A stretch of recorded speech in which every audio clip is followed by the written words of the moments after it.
നിങ്ങൾക്ക് ഇന്നത്തെ ഏഞ്ചൽ സന്ദേശം 6 ഓഫ് പെന്റക്കിൾസ്. ഇതൊരു പണസംബന്ധമായ കാർഡാണ്.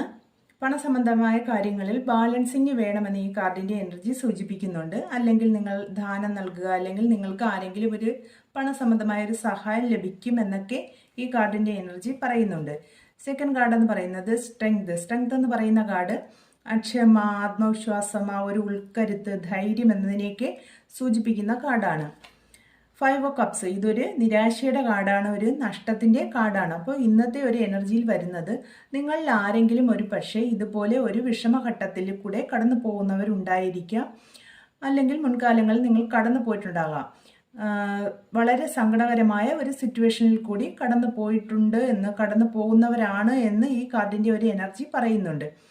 നിങ്ങളുടെ മുന്നിൽ ഇനി യാതൊരു പ്രതീക്ഷയും ഇല്ല എന്ന് വളരെ ദുഃഖിച്ചിരിക്കുന്ന ഒരു എനർജിയിലുള്ള കാർഡാണ് 5 ഓഫ് കപ്സ് എന്ന് പറയുന്നത്. തീർച്ചയായിട്ടും നിങ്ങൾ അങ്ങനെ ദുഃഖിച്ചിരിക്കേണ്ട. നിങ്ങളുടെ മുന്നിൽ പ്രതീക്ഷ അസ്തമിച്ചിട്ടില്ല എന്ന് യൂണിവേഴ്സ് നിങ്ങളോട് പറയുന്നു. നിങ്ങളുടെ മുന്നിലുള്ള പ്രതീക്ഷ തീർച്ചയായും അസ്തമിച്ചിട്ടില്ല എന്ന് ഈ കപ്പുകൾ സൂചിപ്പിക്കുന്നുണ്ട്. അപ്പോൾ നിങ്ങളുടെ ഉള്ളിലുള്ള ആ ഒരു ഉൾക്കരുത്തും, ആ ഒരു ധൈര്യവും, ഒരു ആത്മവിശ്വാസവും ഒക്കെ വെച്ച് തീർച്ചയായും നിങ്ങൾ മുന്നോട്ട് പോവുക. നിങ്ങൾക്ക് സഹായത്തിന് ഒരു ധനപരമായിട്ടോ അല്ലെങ്കിൽ ആളായിട്ടോ ഉള്ള സഹായം തീർച്ചയായിട്ടും ലഭിക്കുമെന്ന് യൂണിവേഴ്സ് പറയുന്നു.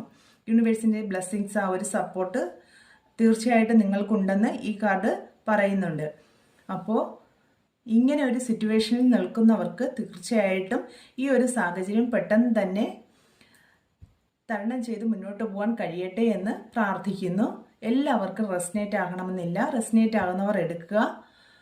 നല്ലൊരു ദിവസം ആശംസിക്കുന്നു എല്ലാവർക്കും. Thank you universe.